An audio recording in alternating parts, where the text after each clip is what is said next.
wine খাই বাৰু কোনে কোনে ভাল পায় এইটো হৈছে নাৰাব্বা ওয়াইন হেল্ল এভৰিৱান এফালে লগৰ এজনে গৈছিলে জিৰ'লে আৰু মোৰ কাৰণে গিফ্ট আনিছে এইটো হৈছে এক মোনা গিফ্ট আৰু কি আনিছে আপোনালোকক দেখাম বলক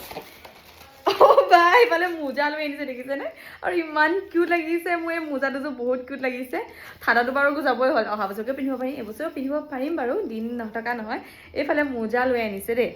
আৰু এটা স্পেচিয়েল বস্তু লৈ আনিছে কি আনিছে জানেনে যিহেতু জিৰ'ৰ ওয়াইন ফেক্টৰী এটা আছে বুলি কৈছিলোঁ মই যেতিয়া জিৰ' গৈছিলোঁ আপোনালোকক ভিডিঅ' দেখাইছিলোঁ আপোনালোকে যোনে যোনে ভিডিঅ' ৰেগুলাৰ চাইছিলে তেওঁলোকে গম পাইছে নহয় জিৰ'ত নাৰাব্বা বুলি ওয়াইন ফেক্টৰী এটা আছে আৰু তেওঁ মোৰ কাৰণে নাৰাব্বাৰ পৰা এটা ওয়াইন লৈ আনিছে আৰু এইটো খুলি চাওঁ বলক কি বা ফ্লেভাৰ আনিছে চাওঁচোন বা পেকিং কিন্তু বহুত ধুনীয়াকৈ দিছে দেই একদম চেল'টেপ মাৰি নাৰাব্বা চেল'টেপ এইটো নাৰাব্বা ৰ'জ মানে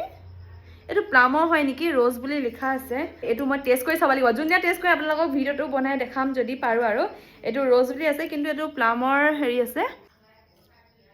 এইটো 375 ml হয় আৰু ইয়াৰ প্ৰাইচটো হৈছে 400 আৰু এটা কি বস্তু আনিছে জানেনে মই তাই কৈছিলোঁ যে বগা বগা মানে বিস্কুট এটা পায় অৰুণাচলত ৰাইচ বিস্কুট নিচিনা মানে অকণমান ফুলা ফুলা হৈ থাকে আৰু পেকেটত থাকে দুটাকৈ থাকে 10 টকা 20 টকা তেনেকৈ লয় দেই ওপৰত মানে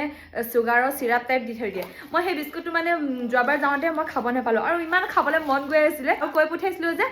একো নানিলেও মোৰ কাৰণে কিন্তু বিস্কুটটো লৈ আনিবি বুলি সেইটো কাৰণে বগা বিস্কুট বিচাৰি নাপালে আৰু লাষ্টত কি আনিলে চাওকচোন এইটো যে বগা বিস্কুট সেইকাৰণে এইটোকে লৈ আনিছে কিমান মানে মৰমত আনিছে চানা দুপেকেটো আছে এইকেইটা খাম আৰু আজি তেন্তে আজি আহিছোঁ বাই বাই আৰু ইয়াৰ কাৰণে বহুত বহুত থেংক ইউ